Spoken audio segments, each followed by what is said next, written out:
out of နဲ့စတဲ့စကားလုံး out of order အသုံးမဝင်သုံးမရပြတ်တယ်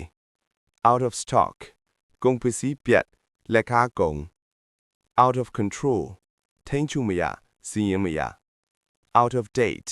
နောက်ကျနေသက်တမ်းကုန် out of time အချိန်ကုန်သွားအချိန်မရှိ out of luck ကံမကောင်းကံဆိုး out of breath အသက်ရှူမဝအမောဆိုး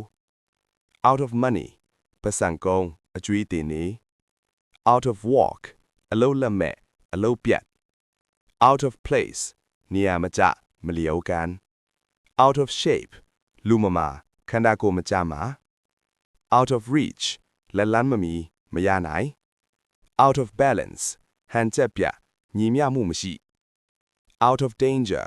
အန္တရာယ်လွတ်ဘေးကင်း out of fashion ခေတ်နောက်ကျစနစ်မကျ out of practice လေ့ကျင့်မှုမရှိကျွမ်းကျင်မှုလျော့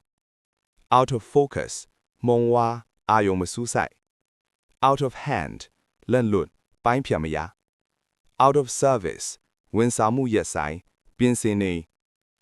out of context စကားအချင်းဆက်ပြတ်အကြောင်းအရာမဟုတ် out of respect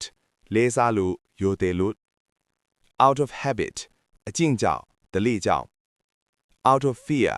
ကြောက်လို့စိုးရင်လို့ out of love ချစ်ချင်းကုန်မေတ္တာကုန် out of sight မြင်ကွင်းပြင်ပမမြင်ရ out of mind စိတ်ကပြမေ့လျော့ out of necessity အရေးကြီးလို့လိုအပ်လို့ out of nowhere ရုတ်တရက်အကြောင်းမဲ့ out of the question မဖြစ်နိုင်စဉ်းစားစရာမလို